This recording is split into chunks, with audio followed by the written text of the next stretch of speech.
Trời mà đi Đư trời mà anh không mở chật à đó tưสุดđấy បងប្អូនទាំងអស់គ្នាវិលមកជួបជាមួយខ្ញុំនៅភាពបន្តនៃរឿង Fire Force បន្ទាប់ពីភាពមុនយើងឃើញ Shinra និង Arthur ឆ្លោះគ្នាឡើងផ្អើលទឹកផ្អើលដីហើយនៅកងលេខ8ថ្ងៃនេះសាច់រឿងនឹងកាន់តែជក់ចិត្តខ្លាំងជាងមុនបន្ថែមទៀតព្រោះវាជាថ្ងៃប្រកួតសមត្ថភាពសមាជិកថ្មី Rockers Games ប៉ុន្តែអ្វីដែលគ្រប់គ្នាមិនរំពឹងទុកគឺវត្តមានរបស់បុរសអាចកំបាំងម្នាក់ដែលមានការផ្លាស់ប្ដូររបស់អាចនឹងផ្លាស់ប្ដូរ Shinra នឹងជារៀងរហូតមកកុំភ្លេចណាមុននឹងចាប់ផ្ដើមសាច់រឿងកុំភ្លេចជួយ like subscribe ដើម្បីឲ្យវីដេអូរបស់ admin នឹងរុញទៅអ្នកមើលផ្សេងទៀតហើយក៏ដូចជាគ្រប់គោលការណ៍របស់ YouTube ហើយនឹងរកចំណូលតិចតួចពី YouTube ផងអញ្ចឹងបើសិនជាអ្នកទាំងអស់គ្នាអាចជួយចុច like និង subscribe ផងដើម្បីជាកម្លាំងចិត្តមួយផ្នែកដល់ admin អូខេសាច់រឿង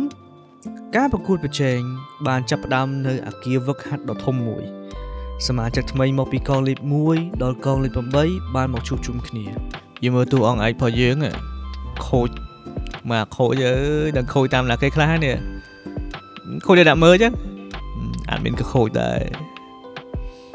ថាបានអញហ្នឹងនឹងសំណាងប៉ុណ្ណេះទេមកប៉ានេះនឹងកំណត់គិតស្មោកជោគអីមកជួបសាច់រឿងវិញ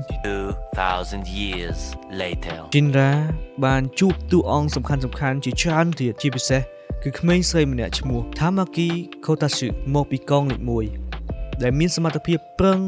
ប្រើភ្លើងកន្ទុយឆ្មា Arthur នៅតែរក្សាចរិតជាស្ដេចដាវរបស់គាត់ដដែលទោះបីជាស្ថិតនៅក្នុងស្ថានភាពតានតឹងក៏គេនៅតែគិតថាខ្លួនឯងហ្នឹងកំពុង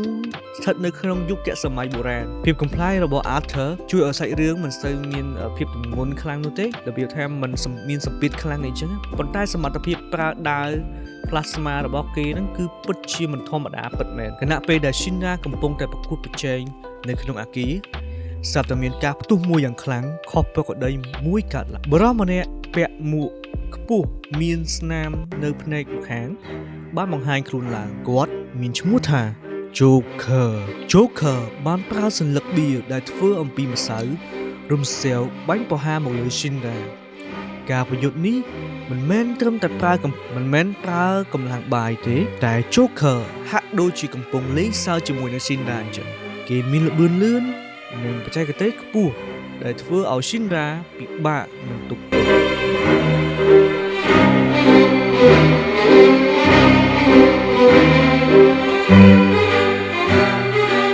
នៅកណ្ដាលការប្រយុទ្ធ Joker បាននិយាយពាក្យមួយឃ្លា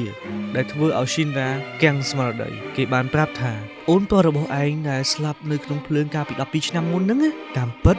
គេនៅរស់នៅឡើយទេ Joker បានបង្ហាញថាម្ដាយរបស់ Shinra ក៏មិនមែនស្លាប់ដោយសារគ្រោះថ្នាក់ធម្មតាដែរ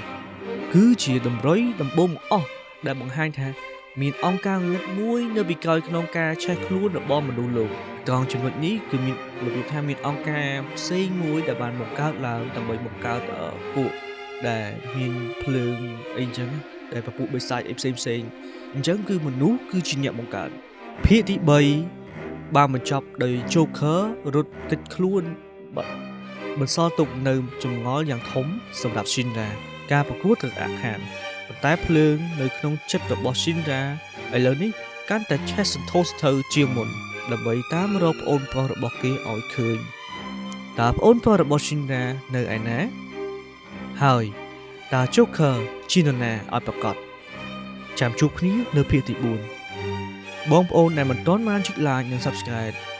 សូមកុំភ្លេចជួយចុច like និង subscribe ជាមួយនឹង channel ថ្មីនេះផងដើម្បីឲ្យ channel មួយនេះកាន់តែ grow ហើយបងប្អូនកាន់តែបានមើលវីដេអូផ្សេងពី admin បន្ថែមទៀតជួបគ្នានៅវីដេអូក្រោយ May the God be bless you